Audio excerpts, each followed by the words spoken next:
नमस्तो मुनि जी। नमस्ते। आपने कुछ खाया आज? एक ही टाइम दोपहर में। एक ही टाइम खाते हैं आप तो?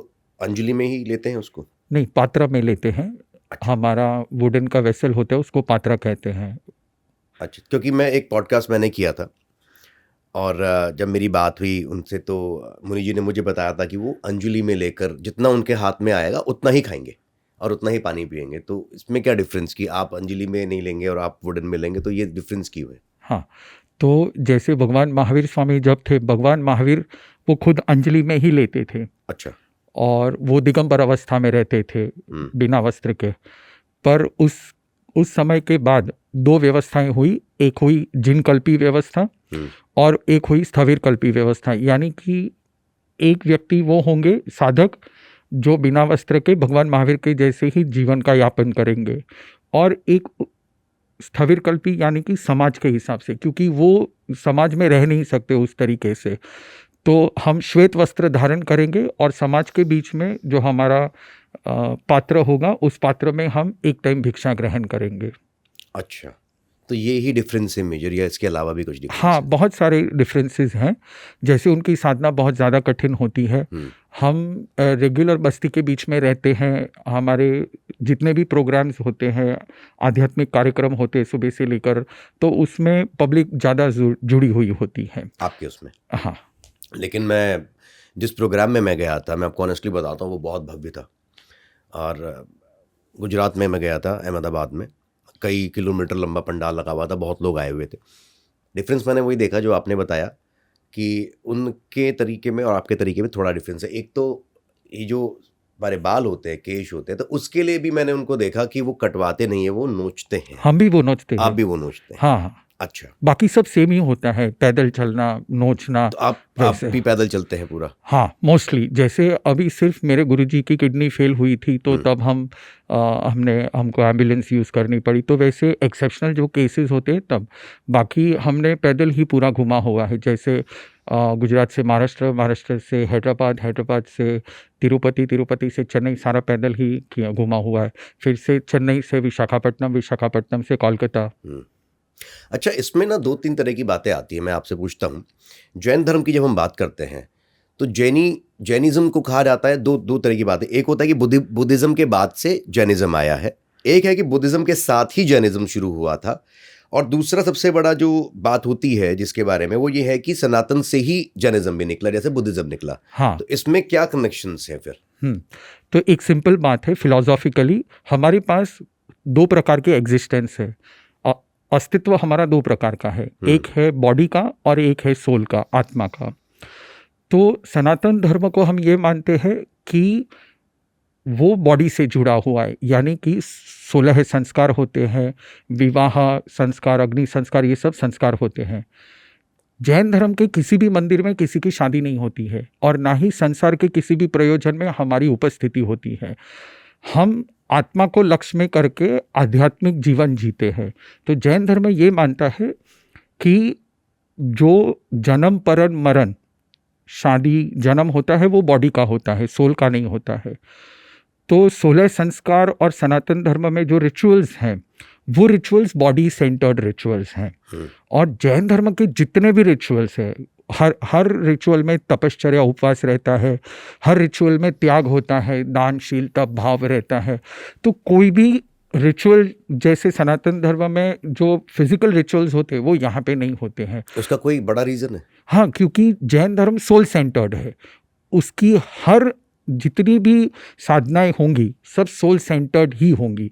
और दूसरा ये है कि दुनिया में दो प्रकार के धर्म के मार्ग है, एक है भक्ति का मार्ग और एक है साधना का मार्ग। तो भक्ति का जो मार्ग है वो है परमात्मा को सरेंडर कर देना, उनमें खो जाना। और साधना का मार्ग है खुद की चैतन्य शक्ति को इवॉल्व करना, पोटेंशियल खुद के चैतन्य शक्ति को पूर्ण जागृत अवस्था तक लेके जाना। तो ये दो चीज़ें, एक में हम खो जाते हैं और एक में हम पाते हैं। तो जैन धर्म जो है वो विशेषतः साधना पद्धति है। बहुत ही शुरुआती में जैसे कि जो नॉर्मल लेमन संसारी जो होते, संसार में रहते, जो घर का त्याग नहीं करते हैं, वो श्रावक कहलाए जाते हैं। तो उन श्रावकों का जो जीवन शैली होता है उसमें भक्ति मार्ग ज़्यादा इम्पॉर्टेंट होता है, साधना मार्ग कम होता है। हमारे जीवन में संपूर्ण साधना मार्ग होता है। अच्छा। अब जब आप बुद्धिज़्म की बात करते हो तो बुद्धिज़्म और जैनिज़्म एक ही समय से निकला ऐसा नहीं है, पर समकालीन 100% है। यानी कि भगवान महावीर जब थे तब बौद्ध भी, जो गौतम बुद्ध थे यानी कि तथागत बुद्ध उनका नाम था या सिद्धार्थ गौतम उनका नाम था, तो वो भी, उनका भी एग्जिस्टेंस था, पर वो अलग क्षेत्र में थे और भगवान महावीर स्वामी का जो क्षेत्र का था वो अलग था। अच्छा।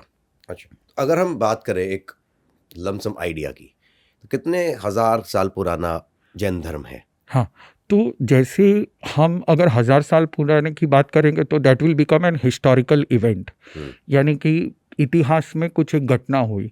जैन धर्म ये कहता है कि ये जो धर्म का उद्भव हुआ है वो अनादिकालीन है, यानी कि एक साइकिल, टाइम साइकिल चलती है और टाइम साइकिल में असेंडिंग डिसेंडिंग ऑर्डर होता है, जैसे कलयुग सतयुग का डिसेंडिंग ऑर्डर होता है। जैन धर्म में भी ऐसे टाइम साइकिल की बात की गई है, डिसेंडिंग जाते हैं, असेंडिंग डिसेंडिंग, और हर डिसेंडिंग असेंडिंग साइकिल में 24 तीर्थंकर होते हैं। तो ये एक फिनोमिना है, ये एक घटनाक्रम है, होते ही रहता है, ये हर बार होगा? हर बार होगा। अच्छा, क्या मतलब जैन धर्म में भी मल्टीवर्सेस की थ्योरी है? 100% मल्टीवर्स की थ्योरी है। एक प्लेन पे, जैसे अब हम यहाँ पे बैठे हैं, तो इसी समय इस वातावरण में कुछ और भी लिविंग बीइंग्स हैं जो हमको नहीं दिख रहे हैं, क्योंकि हमारा जो स्पेक्ट्रम है, हमारे जो 5 सेंसेस के स्पेक्ट्रम है, वो हम एक दूसरे को ही कनेक्ट कर पाते हैं। उस स्पेक्ट्रम में वो लोग नहीं आते हैं, और दूसरा जो स्पेक्ट्रम होगा उसमें हम नहीं आते हैं। That means dimension. अच्छा, क्योंकि जब हम सनातन की बात करते हैं, सनातन में हम 10 दिशाएं बोलते हैं। यस। सो हम जब दिशाएं कहते हैं तो 10 डायमेंशंस की बात हो रही है, तो आप उसी से कनेक्ट कर रहे हैं, क्योंकि exactly. कुछ फ्रीक्वेंसीज ऐसी हैं जो ह्यूमन आईज और ह्यूमन ईयर्स नहीं देख सकती। तो ऐसा कहा जाता है कि कुछ ऐसे एलिमेंट्स या ऐसे और भी, मे बी हमारे जैसे तो नहीं हो सकते, लेकिन और अलग तरह के लोग हैं जो हमारे ही डायमेंशंस में, हमारे अलग डायमेंशंस में जी रहे हैं, बट वो हमारे ही इर्द गिर्द है। एक तो ये हो गया। दूसरी थ्योरी है मल्टीवर्स। जब मैं मल्टीवर्स की बात करता हूं तो हम जैसे सनातन में बात करते हैं, हम कहते हैं विष्णु लोक। जब हम विष्णु लोक की बात या शिव लोक की बात करते हैं तो हम यहाँ की बात ही नहीं करते पृथ्वी की, हम बात कर रहे हैं किसी और एक यूनिवर्स की, प्रॉपर यूनिवर्स की, सोलर सिस्टम से बिल्कुल बाहर। तो क्या जैन धर्म में भी कहीं ये थ्योरीज हैं कि आप किसी और जगह की बात कर रहे हो या किसी और मल्टीवर्स की बात कर रहे हो? हाँ, तो आपने जैसे कहा विष्णु लोक वगैरह, वैसे जैन धर्म में 35 लेयर्स हैं। अच्छा। तो उन लेयर में, जैसे ये जो यहाँ का जो वातावरण है उससे टोटली डिफरेंट है। जैसे वहाँ पे कभी रात होती ही नहीं है, वहाँ पे हर दम प्रकाश ही होता है। तो वैसे क्षेत्र भी 35 है। 35। ओके। अब जैन धर्म को बहुत ज़्यादा कनेक्ट करते हैं the way of living life, कि आप जीवन किस तरह से जिए। इनफैक्ट मैं तो ये कहता हूँ कि बहुत सारे लोगों को ये एक खाने का पैटर्न तो शायद फॉलो करना चाहिए कि शाम को संध्या से पहले ही खाना खा लिया जाता है। And now people are doing वो जो फास्टिंग होती है, जिसको हम इंटरमीडिएट फास्टिंग कहते हैं, कि 16-17 घंटे नहीं खाना है। तो जैनिज्म से तो ये पहले से ही आ चुका है। एब्सोल्युटली। तो आप क्या लोगों को ये बताएं कि खाना सिर्फ 6 बजे से पहले ही सही है या उसके बाद भी खाना ठीक है? आप लोग क्यों फिर वो 6 से पहले खाते हैं? पहले तो आप मुझे ये बताइए। हाँ, तो अगर साइंटिफिकली देखा जाए तो प्लांट से लेकर ह्यूमन बीइंग तक जितना भी एवोल्यूशन हुआ है, उसमें फूड को प्रोसेस करने के लिए सबसे इंपॉर्टेंट है सनलाइट। सनलाइट के बिना कोई भी लिविंग बीइंग, इस अर्थ का कोई भी लिविंग बीइंग सनलाइट के बिना फूड को प्रोसेस नहीं कर पाता है। इसीलिए हम मनुष्य में भी अगर हमको फूड को प्रोसेस करना है तो sunlight is the most important. Fire, अग्नि से ही, वो जठर में जो अग्नि होती है वो सनलाइट से खिलती है और उसी में हमारा पाचन वगैरह होता है। तो इसीलिए हमारे बॉडी को अगर हमें स्वस्थ रखना है और उसको मेंटेन करना है तो 100% हमको उसको मेंटेन करने के लिए दिन में ही खाना है। रात में वो सब संभावनाएं खत्म हो जाती हैं। और मॉडर्न रिसर्च तो ये तक बताता है कि रात में खाया हुआ खाना अगर डाइजेस्ट हो भी जाए तो भी वो बॉडी को एनर्जी नहीं देता है। ओके। मैं आपसे कुछ ऐसी चीज़ पूछना चाहता हूँ जो हो सकता है आप उसका अगर जवाब देना चाहें। मैं सनातन से आता हूँ और मैं ज़्यादा सनातन के बारे में ही जानता हूँ क्योंकि मैंने अपने आसपास बचपन से वही देखा। बहुत सारी अलग अलग चीज़ों की बात होती है, जैसे अभी मैंने कई सारे पॉडकास्ट भी करे जिसमें कि हम बात करते हैं कि भूतों की बात करते हैं, देवताओं की बात करते हैं। तो क्या जैन धर्म में भी इन चीज़ों को माना जाता है? 100% अच्छा। माना जाता है।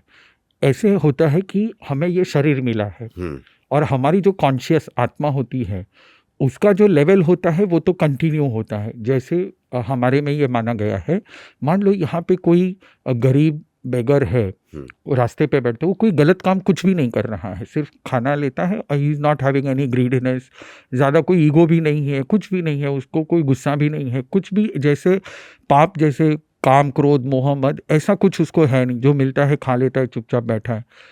तो वो लोग यहाँ से उस स्तर पे जाएंगे, मल्टीवर्स वाले स्तर पे जाएंगे, पर वहाँ जा कर के वो कुछ डिवाइन नहीं बन जाते हैं। यहाँ पे अगर बेगर है तो उनकी मेंटालिटी वही वहाँ भी वही होती है। तो ऐसे ही मेंटालिटी सेम ही होती है। ऐसे ही कुछ कुछ लोग रहते हैं जो यहाँ पे मृत्यु होती है पर जीवन भर उन्होंने अच्छे ही काम किए होते हैं, कोई ज़्यादा किसी से कुछ नहीं, पर एंड टाइम पे या तो उनकी कोई डिज़ायर रह जाती है, डिज़ायर्स मृत्यु के टाइम पर। हाँ, मृत्यु के टाइम अच्छा। पर, एंड टाइम पे मृत्यु के टाइम पर डिज़ायर्स अगर रह जाती हैं उनकी लाइफ में। मान लो कोई म्यूजिशियन है, उसने जीवन भर बहुत अच्छी सितार बजाई, बहुत अच्छे तबले बजाए, सबको खुश किया, पर उसको मान लीजिए सम्मान नहीं मिला जीवन भर के लिए। अब उसकी डिज़ायर है कि मुझे सम्मान चाहिए और उस समय में वो मृत्यु हो जाता है, तो वो उस लेवल पे जाता है, मल्टीवर्स के लेवल पे जाता है, उस देवलोक में जाता है। पर वहाँ पे क्योंकि इसकी इच्छा अधूरी रह गई है, तो या तो वो भूत, या तो वो यक्ष, या तो किसी भी ऐसी योनि में उसका जन्म होगा जहाँ वो अपनी डिज़ायर को पूर्ण करने की प्रयास करेगा। अच्छा, ओके।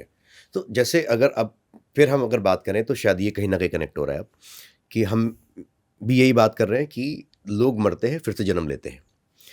लेकिन यहाँ पर एक सवाल ये है कि अगर हम देखें तो पृथ्वी पर आज से 200 साल, 300 साल, 500 साल पहले जितने लोग थे, आज उससे कई ज़्यादा हो चुके हैं। तो अगर आत्मा ही वापस आ रही है और आत्मा ही बन रही है, तो ये बाकी की आत्माएं और बाकी के लोग कहाँ से आ रहे हैं? हाँ, तो एक्चुअली आपने जैसे बोला कि 200-500 साल पहले कम लोग थे, ऐसा नहीं था, मीडिया कम था।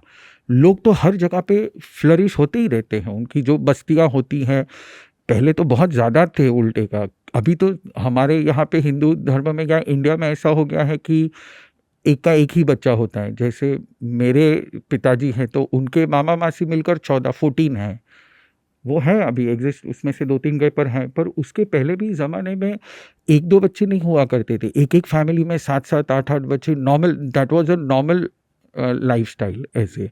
तो मैं ये कहना चाहूँगा कि ऐसा तो है नहीं कि पहले लोग कम थे और अभी ज़्यादा आ रहे, ऐसा नहीं है। और दूसरी बात, जो आपने आत्माओं की गिनती की बात की, तो बात ये है कि हर एक का जो सोल है, वो सोल सिर्फ ह्यूमन बीइंग नहीं होता है, वो डॉग में भी सोल होता है, एलिफेंट में भी सोल होता है, और ये एक्सचेंजिंग होते हैं। अगर कोई एलिफेंट को किसी के ऊपर दया भाव, करुणा भाव, अनुकंपा, कंपैशन आ गया, तो वो हाथी में से निकल के मनुष्य में भी आ सकता है।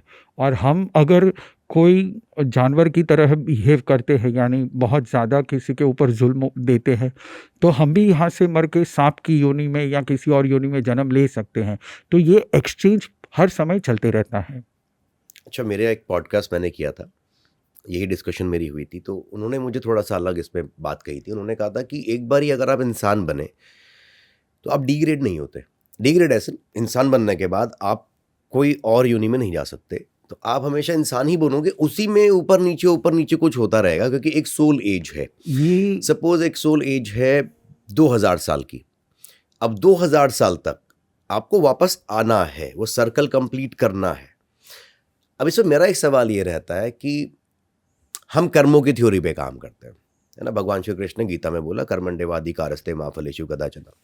लेकिन अब कर्म करने के बाद आज जो अच्छे कर्म कर रहा है, हम ये देखते हैं यार इसने तो बड़ा अच्छा काम किया, इसको तो कुछ अच्छा मिला ही नहीं, अरे ये तो बेकार काम कर रहा है, ये तो धोखा दिया है इसने, तो इसको तो अभी देखो सब कुछ बढ़िया हो रहा है, ये तो चोरी चकारी करता है, इससे तो बड़ा खुश है। जो भी फ्रॉड कर रहे हैं लोग, दे आर स्टिल हैप्पी। जो एक समाज में बहुत अच्छे से और साफ दिल से रह रहा है, उसके साथ कुछ ऐसा बहुत अच्छा नहीं हो रहा है, उसके कर्म तो अच्छे हैं। तो यहाँ पर किस तरह से हम कर्मों को डिफाइन कर रहे हैं? एब्सोल्युटली। तो पहले हम जो हमने बात निकाली कि डिफरेंसेस हैं, लोगों में जो डिफरेंसेस हैं, उनकी लाइफस्टाइल में डिफरेंसेस है और उनके अचीवमेंट में डिफरेंसेस है, तो नॉर्मल ये कहेंगे कि जितने भी पापी लोग हैं वो जलसा कर रहे हैं और जितने भी धर्मी लोग हैं वो पाप भुगत रहे हैं। तो यहाँ पे एक बहुत बड़ा डिफरेंस है। जनरली लोग धर्म क्या समझते हैं, यानी भगवान के दर पे जाना वो धर्म है, पर वो नहीं है। अगर आप अपने डिज़ायर को फुलफ़िल करने के लिए भगवान के दर पे जाते हो तो यू आर अ बेगर, आप धर्म नहीं कर रहे हो, धर्म के नाम पे कुछ और कर रहे हो, ये धर्म नहीं है। तो जो भी हम देख रहे कि कुछ अच्छे कर्म करने वाले स्ट्रगल हो रहे हैं, we don't know what is their inner reflection, उनके अंतर में क्या चल रहा है वो हमें पता नहीं है। और बाकी जो पापी लोग जो बहुत जलसा कर रहे हैं, उनके लिए ये कहा गया है कि वर्तमान में कलयुग चल रहा है, तो ऐसे ही लोग यहाँ पे ज़्यादा जन्म लेते हैं। और उनके लिए कैसे होता है, एक एग्जाम्पल एनालॉजी दी गई है प्राकृत भाषा में, वहाँ पे एक सूत्र दिया गया है जहाँ से एलयम मुयगम, यानी कि जैसे एक बकरा होता है, उसका हलाल का जब समय आता है, उसके 1 महीने पहले उसको इतना खिलाया जाता है, इतना खिलाया जाता है, उसको लगता है कि मैं ही राजा हूँ। तो इसी तरह से वर्तमान समय में कलयुग में जो पाप ज़्यादा कर रहे हैं या फ्रॉड कर रहे हैं, उनको ऐसे लगता है कि मेरा तो समय आ चुका है, मैं ही भगवान हूँ, उनको अंतर, पर यूनिवर्स उनको लास्ट में दे रहा है, तो अब तेरा जितना भी खाना खाना है खा ले, लास्ट में अब तेरा खत्म, मतलब now you will never come back to this super human birth. Okay तो उनका लास्ट समय चल रहा है। ओके अच्छा, बड़े मेरे कई लोगों से डिस्कशन होती है, लेकिन लोग कहते हैं भाई किसने देखा अगला जन्म होगा कि नहीं होगा, आपको जो भोगना है आप यहीं भोगो, स्वर्ग नर्क सब यहीं पर है, तो अब हुआ नहीं हुआ किसको क्या पता। तो इसमें कैसे आप लोगों को कन्विंस कर सकते हैं या कैसे करेंगे कि भाई, और ये सबसे बड़ी चीज़ है, क्योंकि अगर मैं यही नहीं सोच पाऊंगा कि मेरा अगला जन्म होगा और कैसा होगा और मेरे कर्म के आधार पर होने वाला है या मेरे को कर्मों के आधार पर कुछ मिलने वाला है, अगर मैं इस थ्योरी को ही डिनाई करके चला जाऊं तो फिर तो मैं जो मर्जी करूं, मेरा डर ही खत्म हो गया। एग्जैक्टली है ना? है। तो अब यहाँ पर हम कैसे इस चीज़ को बैलेंस आउट करते हैं, किस तरह से करेंगे? अब रियलिटी यही तो है, आज का जो वेस्टर्न वर्ल्ड है, वो वेस्टर्न वर्ल्ड यही कहता है कि अगला जन्म है नहीं है, what is after that we don't know. हालांकि बहुत सारे लोगों ने ये लिखा भी है, पर पिछले 100 सालों में ऐसी ऐसी किताबें रिलीज़ हुई हैं फॉरेन से, इंडिया से। एक किताब है इंडिया में बहुत ही फेमस हुई थी गांधी जी के टाइम पे, वो थी 700 मिस्ट्रीज ऑफ द वर्ल्ड। उसमें शायद मुझे पता है तब तक वो जो 700 मिस्ट्रीज थी, वो सारी की सारी पूरे वर्ल्ड में जिन्होंने पिछले जन्म को याद करके अपना खुद का पिछले जन्म में जन्म होने का एविडेंस दिया है, ऐसे पूरे वर्ल्ड में 700 लोगों का एविडेंस के साथ उन्होंने ये प्रस्तुत किया था। वो किताब आप गूगल पे चेक करके कर सकते हो, 700 मिस्ट्रीज ऑफ द वर्ल्ड। तो ये इटसेल्फ बताता है कि अगर आपने कहीं कुछ देखा नहीं है, कहीं कुछ सुना नहीं है, और आप जा करके ये बता रहे हो कि ये मेरे पहले जन्म है, उसमें तो करीब ये जो 700 मिस्ट्रीज़ हैं, इसमें करीब 80 मिस्ट्रीज़ ऐसी हैं जिनके साथ क्राइम हुआ था और उन्होंने उस क्रिमिनल को पकड़वा भी दिया है। ये स्टोरी तो मैंने भी अभी सुनी थी, एक बच्चे की, हरियाणा की है। उसका किसी ने कत्ल किया और मृत्यु के बाद वो वापस बच्चा बनकर आया और उसने जाकर सब कुछ बताया कि किसने मारा था। उसको ये भी याद था, उसको अपनी वाइफ याद थी, उसको अपने बच्चे याद थे। इसमें भी कई सारी चीज़ें आती है कि पता नहीं ऐसे कैसे हो सकता है, people do not believe in it, but yes we should believe अगर हो रहा है तो। अभी पोरबंदर में भी ऐसी घटना हुई थी। अच्छा, हाँ, इसी तरह की इसी तरह की घटना, उसमें खजाना जहाँ पे उसने रखा था उसने पूरा निकाल के दिया। Okay, do you as an Jain धर्म में कहीं पे भी आप शिफ्टर्स को मानते हैं, जिसमें हम कहते हैं कि इच्छाधारी? ये सनातन में बहुत ज़्यादा हम लोग अगर हम देखें तो हमने बहुत तरह से देखा, जैसे हम इच्छाधारी की हम बात करते हैं या फिर हम शेप शिफ्टर्स की बात करते हैं, तो अपनी अपनी आकृति बदल लेना, अपने आप को कन्वर्ट कर लेना पूरी तरह से, तो ये शेप शिफ्टर्स होते हैं। हाँ, मैं यहाँ की ही नहीं बात करूँगा, वर्ल्ड वाइड इस चीज़ को माना जाता है। ये नाम भी अंग्रेजी है, वहाँ से आया। तो क्या आप में भी कहीं ना कहीं ऐसी चीज़ें मानी जाती हैं? 3 स्तर पे मानी जाती है। अच्छा। एक होता है पूरी बॉडी को चेंज कर देना, वो होता है वैक्रिय शरीर, यानी पूरी बॉडी का जो बनावट है वो पूरी बॉडी की बनावट ही चेंज हो जाती है। तो जैसे चींटी में से हाथी बनना, हाथी मतलब पूरी बनावट ही चेंज हो गई, ये इसको कहते हैं वैक्रिय। और उसके बाद और एक आता है, उसको कहते हैं लब्धि, यानी कि आप इस तरह से खुद को प्रेजेंट करते हो, सामने वाले को वो अलग तरीके से दिखता है। तो एक वो होते हैं। और एक तीसरी श्रेणी आती है, वो आती है विद्याधरों की, यानी ये वर्तमान में ये उपलब्ध नहीं है, पर आज से मान लीजिए 1000-1500 साल पहले ऐसे इंसान लोग थे जो अपनी विद्याओं को सिद्ध करते थे। जैसे रावण जी ने 1000 विद्याएं सिद्ध की थी, तो इनको विद्याधर कहा जाता है। तो उन विद्याओं से भी वो अपने आप को परिवर्तित, लोगों के सामने परिवर्तित प्रेजेंट कर सकते। वैक्रिय जो है वो ओरिजिनल शेप शिफ्टर है, मतलब कि वो एक्चुअल में बॉडी पूरी चेंज हो जाती है। पर जो लब्धि और जो विद्याधर है वो चेंज नहीं होता है, पर सामने वाले के वो नज़र में ऐसा इल्यूजन क्रिएट कर सकते हैं कि जैसे या तो वो अदृश्य हो गए हैं, और अगर दृश्यमान है तो किसी और मैनिपुलेटेड वर्जन में दृश्यमान है। Okay okay. लेकिन मुनि जी, अब जैसे हम जिस स्तर की बातें कर रहे हैं आजकल, तो बहुत फास्ट, बहुत अलग तरह की जीवन चल रहा है। लोग मानना तो छोड़िए, मेरे को लगता है वो समझना भी नहीं चाहते। आज की जनरेशन्स के लिए, जिसको हम जेनजीज कहते हैं, उनके लिए आप क्या कोई ऐसी चीज़ बताना चाहते हैं कि उनको एक चीज़ तो मे बी छोटे टाइम पीरियड कम, उसमें करना चाहिए जिससे वो कुछ ना कुछ ऐसा सीखें या समझें जो उनके लिए बेनिफिट हो? एक ही चीज़ है, हम अभी की जो जेनजी है उसको ऐसा हुआ है कि बहुत ज़्यादा कंफर्ट्स मिले हैं, हर चीज़ इंस्टेंट हो जा रही है। इन लोगों को पता ही नहीं है कि बफर क्या होता है। डायरेक्ट 5G में ही जन्म हुआ है, तो सीधा बटन दबाया और डाउनलोड हुआ। उनको ये पता ही नहीं है कि आज से 15 साल पहले एक वीडियो को डाउनलोड करने के लिए 3 घंटे लगते थे, ऐसे उनको पता नहीं है। तो इन लोगों को जो कंफर्ट्स और जो स्पीड मिल रही है, उसके सामने उनको हम बार बार ये कहते हैं कि स्लो डाउन के लिए भी आपको प्रैक्टिस करना चाहिए। हर चीज़ इंस्टेंट नहीं होती है, क्योंकि ये जो स्पीड इतनी खतरनाक है, बॉडी स्पीड में चलती है, माइंड स्पीड में चलती है। वो रिलेशनशिप्स को भी 1-2-3 करने में बिल्कुल भी उनको सहज लगता है। यानी एक, जैसे फॉरेन वेस्टर्न कल्चर में है, वैसे यहाँ पे एक ही जीवन में 4-4 5-5 रिलेशनशिप को 1-2-3 करना, तो उनको कुछ भी नहीं लगता है। एक कॉरपोरेट कल्चर में एक ऑफिस से दूसरी ऑफिस, मतलब मैं यहाँ से आज ही दूसरी ऑफिस में शिफ्ट हुआ हूँ, और तीसरे दिन ही किसी के साथ पटा नहीं पटा तो मैं दूसरी जॉब को के लिए अप्लाई कर देता हूँ।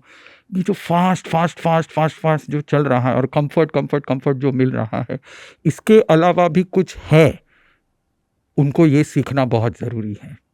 अच्छा, बहुत तो लोग आज के टाइम पर पूजा पाठ ऐसी चीज़ों पे भरोसा नहीं करते, है ना? उनकी लाइफ बहुत अलग जा रही है। अब ये, इस पे भी बहुत सारी चीज़ें, जैसे कि ये कहा जाता है, बड़े बड़े बिजनेसमैन्स का नाम, इंटरनेशनली फॉरेनर्स का नाम लेके कहा जाता है, अरे वो तो भगवान को मानते नहीं है, उनके यहाँ तो भगवान ही नहीं है, तो क्या उनका बढ़िया नहीं हो रहा है? या तुम्हारे यहाँ पर जो बंदे भगवान को मानते हैं, क्या उनका बुरा नहीं हो रहा है? तो यहाँ पर एक अलग ही तरह का नैरेटिव सेट कर दिया जाता है लोगों के दिमाग के अंदर कि तुम मानो या ना मानो, कोई फर्क तो पड़ता नहीं है। अब उनको ऐसा लगता है कि अरे हाँ, बात तो सही है, क्योंकि वो तो पूरी पार्टीज कर रहे हैं, they are enjoying their life, है ना? वो विस्की वाइन सब कुछ चल रहा है, ड्रग्स। अब वो नैरेटिव ऐसा सेट कर दिया गया है कि वो जो बच्चे हैं जिनको शायद कुछ सीखना था जो आगे आने वाले टाइम पे काम आता, वो लोग जाकर अब दूसरी जगह पर अपनी लाइफ को ले जा चुके हैं। ये कितना बड़ा खतरा है आगे आने वाले बच्चों के लिए या टाइम के लिए? तो सबसे पहले इसमें प्रॉब्लम ये है, आप भगवान को मानो ना मानो, ये एक अलग बात है। भगवान ने इस दुनिया को बनाया नहीं बनाया, वो भी कोई क्वेश्चन मायने नहीं रखता है, क्योंकि लाइफ भी बहुत फास्ट हो चुकी है। तो वो सोचने के लिए हमारे पास समय भी नहीं है। वो सोचने बैठेंगे, वो ढूंढने बैठेंगे तो हमारे आगे तो पूरा ज़माना ही बदल गया होगा। 5-5 साल पे ज़माना बदल रहा है, 2-2 साल पे ट्रेडिशन चेंज हो रहे हैं, कपड़े के फैशन रोज़ बदल रहे हैं। जो पहले साल में एक बार चेंज होते तो वो अब रोज़ बदल रहे हैं। ये स्पीड में आप अगर वो सब क्वेश्चन पूछने बैठो तो शायद आप ज़माने के साथ चल नहीं पाओगे। पर एक बात फॉर श्योर है, वो है ग्रैटिट्यूड, उपकार के भाव। अगर आपके ऊपर किसी ने इतना सा भी अगर उपकार किया है तो आपको उसको एक्सेप्ट करना चाहिए। हम अकेले नहीं हैं इस दुनिया में। जेन ज़ी का जो प्रॉब्लम है, मेरी मर्ज़ी, मैं जो चाहूँ, मेरी ज़िंदगी है, it's my life, my rules, इस तरह का जो एटीट्यूड है नहीं चलता है। It is not your life, it is our collaborative life. हम इस दुनिया में जितने भी हैं, जैन धर्म का एक सिंबल आता है, उसमें एक पैटर्न आती है, यूनिवर्स को सिम्बलाइज किया जाता है और वहाँ पे एक स्लोगन लिखा जाता है, परस्परोपग्रहो जीवानाम। आपको जीवन में कभी भी नहीं भूलना है कि आप अगर यहाँ पे बैठे हो तो आपके यहाँ बैठने के पीछे हज़ारों लोगों की मेहनत है। वो चाहे हमें नेचर ऑक्सीजन दे रहा है, चाहे कोई फार्मर कहीं पे गाय को बढ़ा रहा है, कहीं पे वो खेत में अनाज उगा रहा है, कोई भी, आप यहाँ पे बैठे हो ना, आप उसको खरीद नहीं सकते। आप उसकी मेहनत को 500 रुपये लेकर दे करके आपने गेहूँ खरीद लिए, वो उसकी मेहनत को या उसके प्यार को या उसके इमोशंस को आप खरीद नहीं सकते हो। उस गाय के इमोशंस को 100 रुपया लीटर दूध दे करके उस गाय के इमोशंस को खरीद नहीं सकते हो। तो सबसे पहली चीज़, आप चाहे भगवान को मानो, किसी को मानो का ना मानो, आपको ये मानना पड़ेगा कि अगर आप यहाँ शांति से बैठे हो तो हज़ारों लोगों की जान है उसके पीछे, या वो बॉर्डर पे है, चाहे वो पार्लियामेंट में है, चाहे आपकी बिल्डिंग में कोई गुरखा है, कोई भी है, और इसको आप खरीद नहीं सकते हो। ये चीज़ें आप खरीद नहीं सकते हो। पैसा कितना इंपॉर्टेंट है? एक्सचेंज है, लेकिन आज के टाइम पर, आज के, मैं तो कहता हूँ जब से दुनिया है और जब से इंसान को समझ आई तब से ही शायद पैसा सबसे ज़्यादा नहीं, पहले तो बार्टर सिस्टम थी, लेकिन वो भी एक्सचेंज ही था। Exchange. So it is not about money, it is about exchange. और आज के ज़माने में जो प्रॉब्लम हुई है, वो सबसे बड़ी प्रॉब्लम ये है, जैनिज़्म में ये स्पष्टपणे कहा गया है कि वर्चुअल करेंसी कभी यूज़ नहीं करनी है। और वर्तमान में जो वर्चुअल करेंसी यूज़ हो रही, ये इंसान को ख़त्म कर देगा। जैसे कि शुरुआत में पेपर करेंसी आई, वर्चुअल करेंसी, रियल करेंसी, नोटबंदी इसी वजह से हुई। वर्चुअल करेंसी है तो ही तो बंद कर सकते हो, अगर सोना चांदी होता तो आप उसको बंद तो नहीं कर पाते थे। तो वर्चुअल करेंसी जब से शुरू हुई है तब से सबके दिमाग घूम रहे, चाहे वो पेपर बॉन्ड्स हो, चाहे वो गोल्ड बॉन्ड्स हो, चाहे उसके बाद में प्लास्टिक करेंसी आई, प्लास्टिक करेंसी के बाद डिजिटल करेंसी आई, क्रिप्टो करेंसी आई। ये सारी की सारी चीज़ें हैं, एक से ज़्यादा नकली है। पेपर नोट जितनी नकली है उससे ज़्यादा प्लास्टिक ज़्यादा नकली है, क्योंकि इंटरेस्ट लगता है। प्लास्टिक जितना नकली है उससे ज़्यादा नकली डिजिटल करेंसी है, क्योंकि उसकी सिर्फ गिनती ही ट्रांसफ़र होती है, कुछ ट्रांसफ़र तो होता नहीं है। और डिजिटल करेंसी से भी ज़्यादा नकली जो है वो क्रिप्टो करेंसी है, क्योंकि उसका बाप कौन है किसी को पता ही नहीं है। तो ये पैसा बहुत इम्पॉर्टेंट है। रियल मनी, रियल एस्टेट को देखिए, रियल एस्टेट का नाम ही रियल एस्टेट है। रियल एस्टेट में रियल कुछ है ही नहीं। आप ये बिल्डिंग में हो, 23वें फ्लोर पे आप बैठे हो, अगर ये बिल्डिंग धराशायी, भगवान को प्रार्थना करूँ ना होए, पर अगर धरती कंप धराशायी हुई, आप शेयर सर्टिफिकेट दोगे, आपको इतना बड़ा घर नहीं मिलेगा उस शेयर सर्टिफिकेट के बदले में, because you are living in a virtual house. This is not a real estate, this is a virtual estate. Real estate वो है जो जमीन पे है, वो रियल एस्टेट है। तो आजकल दो चीज़ बहुत ही बुरी चल रही है, एक है वर्चुअल करेंसी और एक है वर्चुअल एस्टेट्स। और तीसरी जो चीज़ ज़्यादा मैनिपुलेटिव हो गई है वो है शॉपिफाई और ये सब जो वर्चुअल शॉप्स, ई कॉमर्स बहुत ही ज़्यादा वर्चुअल हो चुका है। और फिर गेमिंग, आप पूरी नई दुनिया बसा देते हो, पूरा यूनिवर्स नया आपके दिमाग में जो आया वो वहाँ पे जाके बसा दो। तो आप ज़्यादा माया में चले जा रहे हो। जितनी ज़्यादा माया में, रियलिटी से जितना दूर होगे, माया में जितने धंसते जाओगे, आप खुद को इतना ख़त्म करते जाओगे, you want enjoy your life. तो मैं ये नहीं कहता हूँ कि पैसा इंपॉर्टेंट है या नहीं है। Reality, to live with the real is wealth. What is reality, that is the wealth. अगर आपके पास सोना है, अगर आपके पास चांदी है, अगर यूज़फुल यूटिलाइज करने के लिए जो एक्चुअल में यूटिलाइज हो रहा है वो अगर आपके पास चीज़ है, ग्राउंड है, फर्टाइल सॉइल है। इंडिया के हिसाब से आज की तारीख में अगर कोई भी व्यक्ति महीने का 5 लाख नहीं कमाता है तो he is not a middle class person, he is a poor person. अगर आपके पास 5 लाख से नीचे का अगर आमदनी है महीने की तो आप पॉवर्टी लाइन में हो। ये यूनिवर्सल रिकॉर्ड है आज का, जो वेल्थ का रिकॉर्ड है। और इक्विवेलेंट, अगर आपके पास 6 एकड़ की ज़मीन नहीं है एक फैमिली के पास तो he is a poor person. आप देखने जाओगे, हम खुद को ऐसे मानते हैं, अगर 2 लाख रुपए, साल का 25 लाख का भी पैकेज है तो हमको ये लगता है साल का 25 lakh, you are a poor person. As per the world economy you are a poor person. तो आप जितना रियल के साथ रहोगे उतना आपको शांति मिलेगी। जितनी वर्चुअलिटी में जियोगे, आपके माइंड के जो एक्सप्रेशन, एग्रेशन, वो चाहे स्टॉक हो, वो चाहे शेयर मार्केट हो, कुछ भी हो। अभी लेटली मैंने एक चीज़ नोटिस करी है कि लोग अब अपने ना एक समर होम्स या सेकंड होम्स कहीं गांव में या पहाड़ों में बना रहे हैं। छोटा सा एक घर बनाया जहाँ पे थोड़ा गार्डन हो, वहाँ पर वो अपनी सब्जियाँ उगा सके, कुछ पेट्स रख सके, गाय पाल ले दूध के लिए। आप अब मेरे को ऐसा लग रहा है कि लोग जो पहले पलायन करते थे शहरों की तरफ, अब शहर में आकर वो वापस गांव ढूंढ रहे हैं। एब्सोल्युटली। ये कितना आपको लगता है कि ये ड्रामेटिक है या एक्चुअल नीड है लोगों की? ये एक्चुअल नीड है, ये एक्चुअल नीड है। आप शांति कहाँ ढूंढते हो? आप अगर टीवी में शांति ढूंढ, आप सारा दिन प्रोग्राम करके आओगे, लास्ट में टीवी की एक चैनल, दो चैनल, हजारों ऑप्शन है आपके पास मोबाइल में। शहरों में हजारों ऑप्शन है खाने के लिए, पीने के लिए, पर किसी भी चीज में शांति नहीं, पीस नहीं मिलती। You have pleasure, abundance of pleasure in city. But on that level, I am sorry मैं बीच में काट रहा हूँ, लेकिन ऑन दैट लेवल जहाँ पे हम बात कर रहे हैं कि वो नेसेसिटी है या नीड है, एक्चुअल नीड है, लेकिन लोग अब देखा देखी कर रहे हैं। जैसे आप अच्छे शहर में, मैं अभी एनसीआर में हूँ, है ना। अब लोग फार्म हाउस का मतलब क्या था पहले, कहीं पर दूर दराज पहाड़ों के पास या खेतों में। अभी यहाँ पर वो इधर एक हाई राइज टावर है और उधर सामने एक फार्म हाउस बना दिया। अब एक के बाद एक फार्म हाउस है, और वो भी बहुत महंगे महंगे बिक रहे हैं। लोग वो खरीदते हैं फार्म हाउस के नाम पे। क्या वो एक्चुअल पीस है?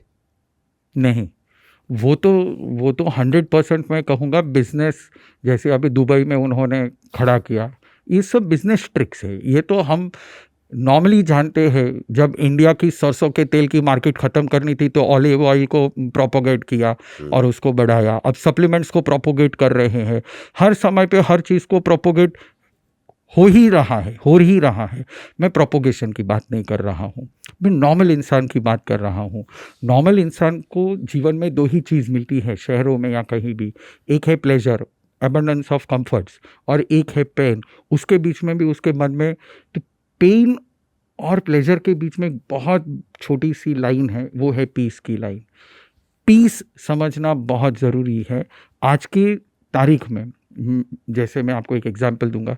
एक 2008 में मैंने तब दीक्षा ली ही हुई थी, तो एक, और वही ट्रेडिशन आज तक चल रहा है।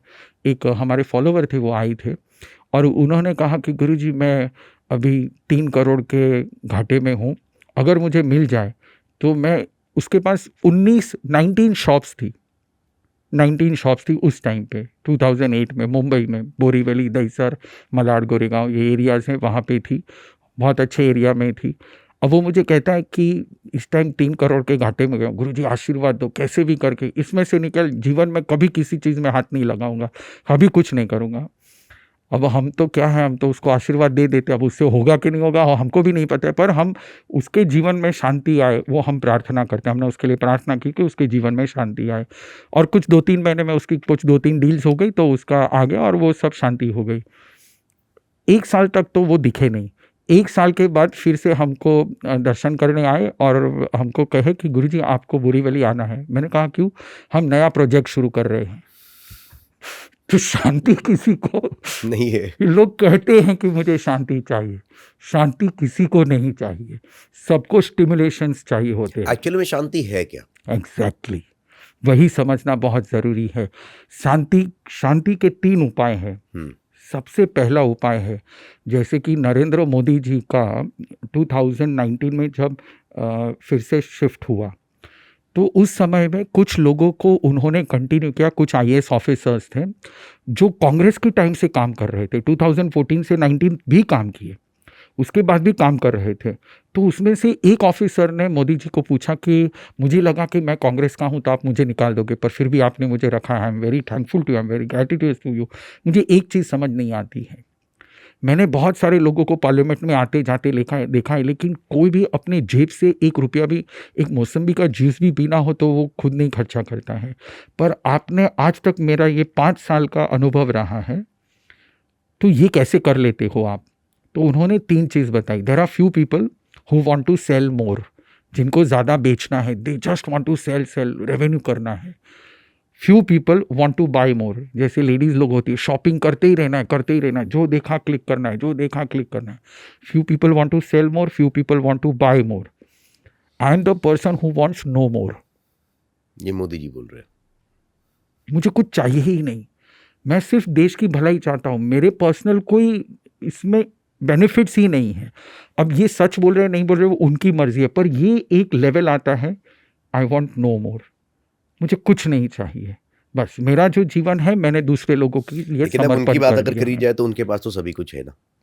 अगर हम शांति की बात करें, नहीं मैं इस हाँ। बात को समझाता हूँ, इसको कहते हैं सेल्फ एक्चुअलाइजेशन। जैसे हमारे जीवन में हम इसी को फॉलो करते हैं। आप मुझे पूछोगे कि आपको क्या चाहिए, आई डोंट वांट एनीथिंग, मुझे कुछ चाहिए। और ये आज की बात नहीं है, जब मैं 16 साल का था मुझे तब से ये एनलाइटनमेंट है कि लाइफ इज़ वेरी बिग और इसको शांति से बस देखा करो, जस्ट लुक एंड लर्न। दो शब्द हम लुक यानी आप देखा करो, and learn, just know things, there is nothing more than that. क्योंकि शांति के ना मुझे ऐसा लगता है कि बहुत अलग अलग तरह की परिभाषा है हर किसी के लिए। किसी के लिए शायद शांति मेडिटेशन है, किसी के लिए खाना खाना भी शांति है। नहीं, खाना खाना शांति हो ही नहीं सकता क्योंकि है। मन तो शांत हो गया, भूख लगी है। नहीं, मन शांत नहीं होता है ना, हाँ। वो मन शांत नहीं होता है, दर्द चला जाता है। भूख क्या है? कि फिर लोग ऐसा क्यों कहते हैं कि जब उस खाना खाया पानी पिया और शांति मिल गई? हाँ, वो कहते हैं, जैसे कहना के लिए तो इतना कुछ कहते हैं कि आप मानोगे नहीं। मैं आपको पूछता हूँ कि आप थम्सअप, लोग थम्सअप पीते हैं, थम्सअप पीने के बाद कहते हैं कि बहुत मज़ा आया। मैं बोलता हूँ पूरा थम्सअप एक साथ में पियो, अंदर डालो, अंदर डाल सकते हो? डाल सकते हो? मुश्किल है थोड़ा। नहीं डाल सकते हो। क्यों? क्योंकि हर्ट हो रहा है, हर्ट हो रहा है, इसलिए आप नहीं डाल सकते। हर्ट होने के बावजूद आप ये बोलते हो कि मुझे खुशी हुई। लोग तीखा खाते हैं ना, तीखा डबल वो लहसुन डाल के डबल तीखा खाते हैं, क्या कहते हैं पता है? अंदर हर्ट हो रहा है और बाहर से बोल रहे मजा आया। अब मजा आया कि हर्ट हुआ? Sometime pain is pleasure. Pain is pleasure नहीं, this is the manipulation. People are playing with themselves, they don't know what is the meaning of shanti. क्योंकि मैंने ऐसा कहीं पढ़ा है कि जितना ब्रेन को जो हम जिस तरह से ट्रेन करते हैं ना, वो वैसे ट्रेन होता चला जाता है। Exactly. Sometime in pen also brain thinks it's a pleasure. Pleasure. It doesn't think it's a pleasure. He is made to think that it is pleasure. तीखा खाने के बावजूद यहाँ पे एसिडिटी चल रही है और यहाँ पे जल रहा है, फिर भी बोल रहे हैं मजा आ रहा है। आपके दोस्त हैं? हाँ, मतलब दोस्त बचपन के कुछ जो? हाँ, बहुत सारे। आज भी आप कनेक्टेड रहे? हाँ, कनेक्टेड हैं। आप उनके साथ किस तरह के रिलेशनशिप शेयर करते हो अपने दोस्तों के साथ? जैसे जितने भी दोस्त होते हैं, सबसे पहला जो क्वेश्चन था जब मैंने दीक्षा ली और वो मेरे पास आए, तो उन्होंने सबसे पहले क्वेश्चन पूछा, आर यू हैप्पी? क्या आप खुश हैं? तो मैंने उनसे यही बात करी कि जैसे हम दीक्षा लेते तो हम 700 नियम लेते हैं, 700 रूल्स। भिक्षा के 196 रूल्स, भिक्षा के बात करने के 57 रूल्स। हम बात उसी ढंग से करेंगे, उससे ना ज़्यादा ना कम। हर चीज़ के लिए हमारे रूल्स है, तो टोटल 700 रूल्स। पर इन 700 रूल्स का एक फादर रूल है। वो फादर रूल क्या है? मेरे गुरुजी ने मुझे कहा कि तू ये ले, दीक्षा मैं तुझे दूंगा और संयम पथ पे भी चल, लोगों का कल्याण भी कर, पर सबसे पहला मैं जिंदगी में कभी दुखी नहीं होना है। अच्छा। अगर जिस दिन तुम दुखी हो गए तो लोग इतनी गाली देंगे कि ये तो दीक्षा लेने के बाद भी दुखी है, तो हमारा सब घाटा चला जाएगा। तो पहले नक्की करके मुझे दुखी नहीं होना है। आप, मैं मजाक के लिए नहीं बोल रहा हूँ, मैं सचमुच में बोल रहा हूँ। मतलब आज भी जो मेरा ये 2 घंटा हुआ, आई वॉज नॉट अनहैप्पी। मैंने उसको मैंने गाली भी नहीं दी, मैंने उसको शाउट भी नहीं किया, मैंने कुछ भी नहीं किया। जो हो रहा था होने दो। मैं जब यहाँ ऊपर चढ़ रहा था, मेरे माइंड में भी यही था कि शायद आप आज मना कर दोगे या हाँ बोलोगे या ना बोलोगे, मुझे पता नहीं है, पर जो होगा वो मेरा ड्यूटी है, जाना है। अगर हुआ तो ठीक, नहीं हुआ तो ठीक, और फिर वापस चले आना है। तो इस तरह से पहले ही मैं ये ट्रेन करा गया हूँ, I have to keep peace. सामने वाले को मेरे चेहरे से देखकर ये नहीं होना चाहिए यार। कभी ऐसा नहीं हुआ कि आपके दोस्त आपके पास आए बचपन के और फिर वो आपसे कहते हो अरे क्या कर रहे हो? हाँ, हम तो ऐसे लाइफ जी रहे हैं, आप क्यों ऐसे संत बन गए? ऐसा नहीं हुआ कभी? हाँ, होता है। तो मेरे पास उसके लिए एक एग्जाम्पल है। हाँ। मैं हर बार पूछता हूँ, ये मेरा मतलब पेटेंट एग्जाम्पल है। मैं हर व्यक्ति को जो भी मुझे पूछता है मैं उनसे ये पूछता हूँ। जैसे आपको आइसक्रीम अच्छी लगती है खाने के लिए, है ना? तो जब आप आइसक्रीम खाते हो तो हैप्पीनेस आपको बाहर से अंदर आती है या अंदर से बाहर आती है? अंदर से बाहर ही जा रही है अभी तो। पक्का। पहले तो हमने आइसक्रीम खाई तो पहले तो अंदर ही गई है। तो बाहर से अंदर या अंदर से बाहर? It's a very difficult no, question. It's not difficult कि आप आइसक्रीम खा रहे हो और आपको खुशी भी हो रही है, तो how you can say it is difficult? तो बाहर से जा रही है हाँ, अभी बाहर तक। से जा रही है, एब्सोल्युटली एब्सोल्युटली बाहर से अंदर आ रही है ना? अब उसी समय अगर मैं आपको ये कहूंगा कि आपके ऑफिस में आग लग गई है, आप खा रहे हो और आग लग गई है, तो हैप्पीनेस आएगी कि नहीं आएगी? बिल्कुल भी नहीं आएगी। तो मतलब आइसक्रीम में हैप्पीनेस नहीं है। तो फिर तो ऐसे किसी भी चीज में नहीं है। एब्सोल्युटली, वही तो समझना है। मैंने मेरे कजिन है एक, वो शादी हो गई, सब हो गया, अच्छा हुआ। एक दिन मुझे आकर पूछ रही है कि मुझे कुछ अलग लग रहा है, जो घर पे जो सुकून था वो मुझे सुकून नहीं मिल रहा है। तो मैंने उसको पूछा कि मैं तुझे 6 लाख का सूट है जो उस एक्ट्रेस ने पहना था उस फिल्म में, वो मैं तुझे देता हूँ गिफ्ट में, तो तुझे खुशी मिलेगी कि नहीं मिलेगी? तो उसने बोला हाँ मिलेगी। तो मैंने ठीक है, एक काम करना, मैं तुझे भिजवा देता हूँ, और जब भी तेरी सास तेरे से लड़ाई करे और तुझे रोना है तो 6 लाख की तू ड्रेस पहन लेना, क्योंकि उससे थोड़ी खुशी मिलती है। दैट मीन्स कि 6 लाख की ड्रेस में खुशी नहीं है। लेकिन इसमें एक और चीज बताता हूँ मैं आपको, मैंने कहीं पढ़ा था, हो सकता है मैं गलत हूँ, मैंने ये पढ़ा था कि मर्सिडीज में बैठ के रोना ज्यादा इजी रहता है कि सड़क पर चलते हुए साइकिल में बैठ के रोना।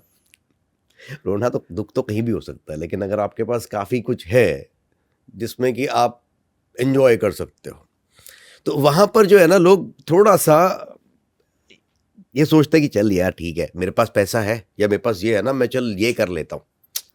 अभी जिसके पास कुछ है ही नहीं उसका दुख, और जिसके पास बहुत कुछ है उसका दुख, इन दो दुखों में बड़ा डिफरेंस है। 100%। पर हमको ये समझना होगा कि उसकी डिज़ायर है कि नहीं है। जैसे जिसके पास कोई चीज़ नहीं है और उसके पास वो डिज़ायर भी नहीं है, तो वो दुखी नहीं है। एक नॉर्मल इंसान को किसका दुख है पता है? एक साइकिल है, उसको दुख ये है, उसको एक छोटा सा दुख है कि मेरे पास बाइक नहीं है। जिसके पास बाइक है, 2 व्हीलर है, उसको ये दुख है कि मेरे पास 4 व्हीलर नहीं है। और 4 व्हीलर जिसके पास है 10 लाख का, 15 लाख की गाड़ी, उसको ये दुख है मेरे पास 45 वाली नहीं है। अब सबके दुख सेम है या अलग अलग? अलग अलग है, फिजिकली अलग अलग है, इंटरनली सेम है।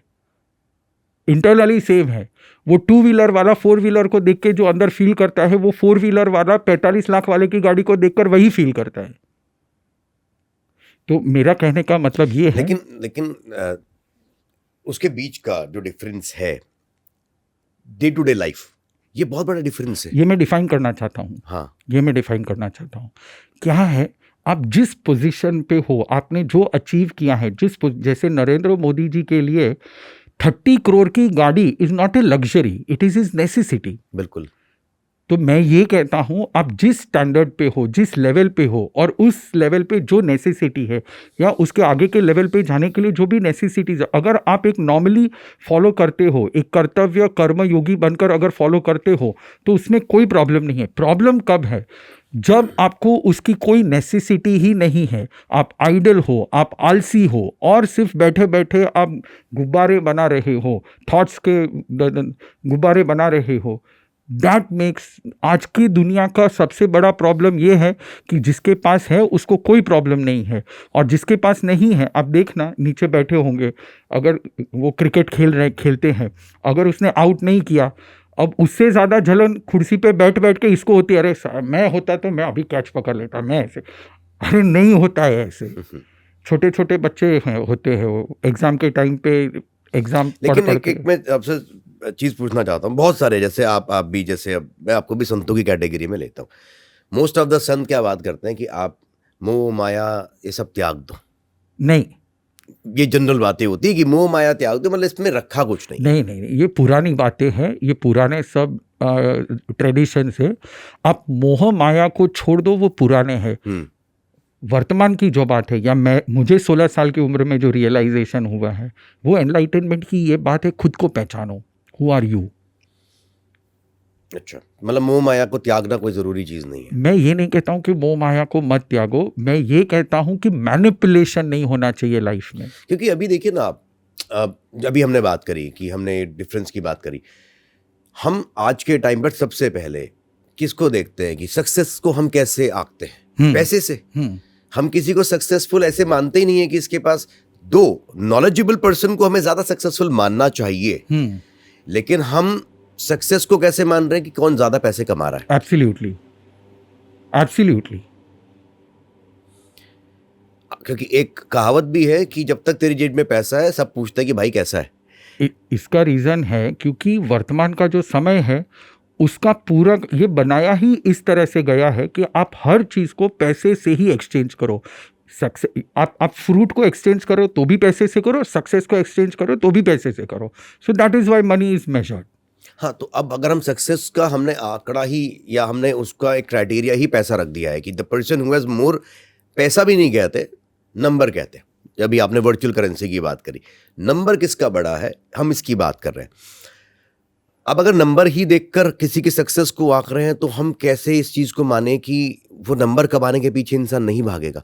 क्योंकि उसकी सारी रिस्पेक्ट ना उस नंबर पे टिकी हुई है, उसके सारे रिश्ते उस नंबर पे, उस पैसे पे टिके हुए हैं, उसकी सारी दोस्ती भी उस नंबर पर ही टिकी हुई है। और हम दूसरी तरफ अगर ये कहें कि नहीं नंबर और पैसा इंपॉर्टेंट नहीं है, तो हम खुद से ही झूठ बोल रहे हैं, हम खुद से ही झूठ बोलना शुरू करते हैं। यहां पर सबसे बड़ी झूठ चीज शुरू होती है, वो ये कि पैसा दुनिया में कुछ नहीं है। पैसा दुनिया में सब कुछ है आज के टाइम पर। तो मैं आपको एक सच्ची बात बताऊंगा, शायद ये लोगों को या ऑडियंस को डाइजेस्ट नहीं होगी। आपने कभी ये सोचा है कि पैसे को हमारे ट्रेडिशन में लक्ष्मी माँ का रूप कहा गया है? बिल्कुल। क्या कभी उसको ताड़कासुर का नाम दिया गया है पैसे को? नहीं। तो लक्ष्मी का जो स्वरूप है वो पवित्र है या अपवित्र है? पवित्र है। तो पैसा पवित्र है या अपवित्र है? पवित्र है। तो किस तरह से आप कह रहे हो कि पैसा अपवित्र है? नहीं, मैंने नहीं कहा। नहीं, तो ये बात गलत है। ये तो मैं कह रहा हूं कि लोग कहते हैं मोह माया त्याग दो। मोह माया त्याग दो, वो मैनिपुलेशन है। एकदम स्पष्ट बने से मैं पूरे वर्ल्ड को कहना चाहता हूँ, ये मेरे गुरुजी मुझे कहते थे कि अगर पैसा खराब होता तो उसको ताड़कासुर का नाम देना चाहिए था। लक्ष्मी माँ का स्वरूप ही क्यों माना गया? क्यों उसको कुबेर माना गया? पवित्र है, पैसा खराब नहीं है, पैसा पवित्र है। प्रॉब्लम यह है कि खराब लोगों के पास जब ये जाता है तो खराब रास्ते पे जाता है। मेरे पिताजी ये कहता था कि अच्छे लोगों को पैसा कमाना चाहिए और अच्छे लोगों के पास पैसा होना चाहिए, क्योंकि उस पैसे की गारंटी होगी कि ये अच्छे मार्ग में ही जाएगा। बुरे लोगों के पास पैसा होने से वो बुरे रास्ते पे जाएगा। अब ये तो खैर ऐसी बात है कि किसी के पास पैसा आता है उसके बाद भी बुरा काम करता है। और जो ये बात कहते हैं ना कि भाई पैसा कुछ नहीं होता, पैसे से, ये वही कहता है जो कमा लेता है। एकदम सिंपल बात है, एकदम सिंपल। नहीं, जो नहीं कमाता वो भी यही वो भी कहता है, वो भी कहता है कि पैसा कुछ नहीं, क्योंकि वो फेलियर को सहन नहीं कर पा रहा है, अपने फेलियर को सहन नहीं कर पा रहा है, इसलिए वो बोलेगा पैसा कुछ नहीं। पैसा होता तो हम भी कमा लेते। नहीं, ये नहीं है। ये एक पूजनीय चीज़ है, ये this is a respectable thing. और इंडिया में हर साल उसकी पूजा होती है दीपावली में। अगर नहीं होता तो क्यों होती है लक्ष्मी माँ की पूजा? ये आपने बहुत ही अच्छी बात कही आज, क्योंकि जो लोग ये कहते हैं कि मोह माया त्याग दो, उससे विपरीत आपने कहा कि भाई हम लक्ष्मी की पूजा कर रहे हैं, त्यागना नहीं है। I am telling the truth. और ये पूजा हर संत करवाता है, क्यों नहीं करवाते? हाँ। बिना पैसे के तो, बिना लक्ष्मी के तो वहां पे भी कहीं काम नहीं होता है, किसी भी जगह नहीं होता। बस ये है कि अगर आपके पास लक्ष्मी जी पधारे ना, आप रिस्पेक्ट करिए। आप उसको गलत तरीके से उसको जैसे तैसे बहा मत दीजिए। जो बहाते हैं उनकी लाइफ बह जाती है। अच्छा, मैं चाहता हूं कि आप ना लोगों को एक ऐसी चीज बताएं जो वो अपनी लाइफ में उन्हें इंप्लीमेंट करनी ही चाहिए, हर किसी को। ग्रैटिट्यूड। आप सुबह में उठ करके आप ये मान लो, it is not my life, not my rules. 100% है कि हम कलेक्टिव जी रहे हैं, परस्परोपग्रहो जीवानाम। और हर व्यक्ति को एक दूसरे के साथ रिलेशन में रख कर ही, अगर आप फैमिली में हो, सबके बारे में सोच कर ही खाना खाओ, अकेले खाना मत खाओ। अगर आप बिल्डिंग में रह रहे हो, अगर आप लोगों के साथ सोसाइटी में रह रहे हो, अगर आप पैसे कमा रहे हो तो अकेले पैसा मत कमाओ, लोगों को पैसा कमा कर खुद पैसा कमाओ। यही आपको याद रखना है। वॉरेन बफेट जैसे बहुत सारे जो फिलैंथ्रोपिस्ट है, उन्होंने ये बात सिद्ध करके दी है कि हमने समाज में से जितना भी लिया है, हमारे अगली जनरेशन को हम उसको सिर्फ 10% देंगे, 90% समाज का है, हम 90% वापस समाज को लौटा देंगे। ऐसे अग्रीमेंट्स हुए हैं इस दुनिया में। एक ही चीज़ है, आप you can never say in your life my rules. हम सब इकट्ठा हैं और सबके बारे में हमको सोचना ही है। क्या बात है। मुझे लगता है कि हमारी ऑडियंस को ये सुनकर कहीं ना कहीं अगर 1% भी ग्रैटिट्यूड वाली फीलिंग आ रही है तो they will really thank you on that. And I really thank you to give us such a wonderful podcast and inputs. And I will now personally feel this कि मैंने पहली बार ये जिस तरह से हमने बात करी ना, किसी संत से सुन रहा हूँ कि भाई लक्ष्मी त्यागनी नहीं है, ये बहुत अच्छी बात है. हम सब खुश रहें, सबका भला करते रहें और कुछ ना कुछ नया सिखाते रहें. इसी के साथ बहुत बहुत बहुत धन्यवाद मुनि जी. थैंक जय यू. हिंद, जय भारत, जय श्री राम. नमस्ते.